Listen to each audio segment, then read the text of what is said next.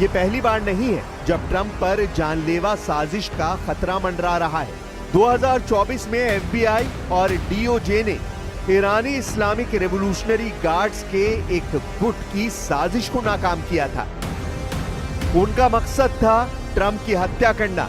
इसके अलावा 2022 में अमेरिका के पूर्व राष्ट्रीय सुरक्षा सलाहकार जॉन बोल्टन को भी मारने की योजना बनाई गई थी। ईरान की ये रणनीति, जिसे एसिमेट्रिक वॉरफेयर कहते हैं, इस तरह की जंग दुनिया भर में उनकी कूटनीतिक पहचान बन चुकी है।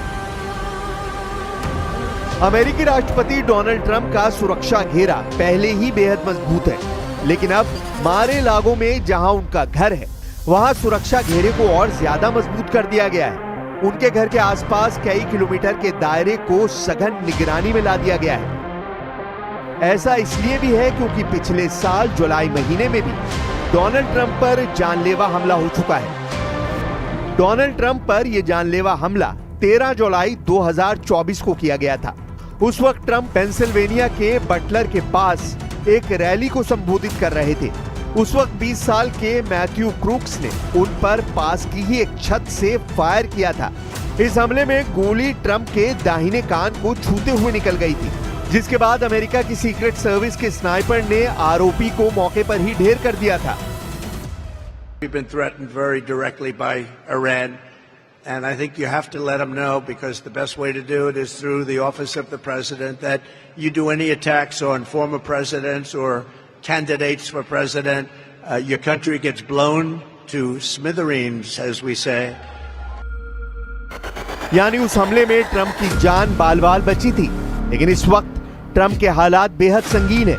ईरान के परमाणु ठिकानों पर अमेरिका का B-2 बॉम्बर तबाही मचाकर आया है। ईरान की सामरिक शक्ति को अमेरिका और इजराइल ने सीधी चुनौती दे रखी है। ईरान के कई मिसाइल ठिकानों को तबाह किया जा चुका है। यही नहीं, खामनेई के कई करीबी और ईरान के कई परमाणु वैज्ञानिक मौत की नींद सो चुके हैं। यही वजह है कि ईरान अमेरिका से भयानक बदला लेने की फिराक में बैठा है। इजराइल और अमेरिका की लाख कोशिशों के बाद भी ईरान दबने के मूड में नहीं है, और ईरान का यही रूप खामनेई के इस टीवी इंटरव्यू में साफ दिखाई दे रहा है, जिसमें वो ट्रंप को उनके घर में घुसकर मारने की धमकी दे रहे हैं।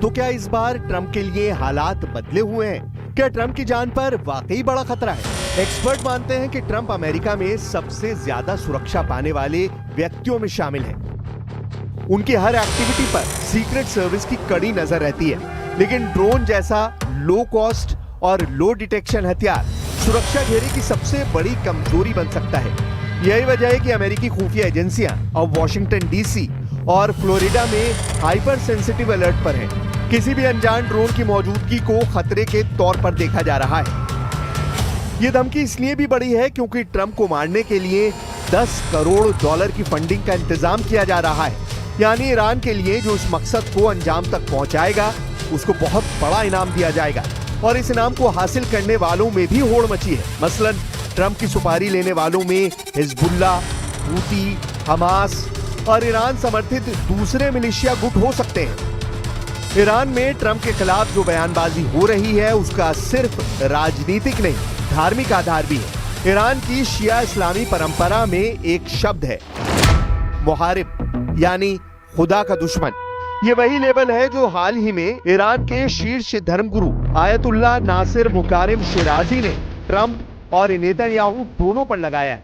ईरानी कानून के मुताबिक मुहारिम की सजा सिर्फ मौत है।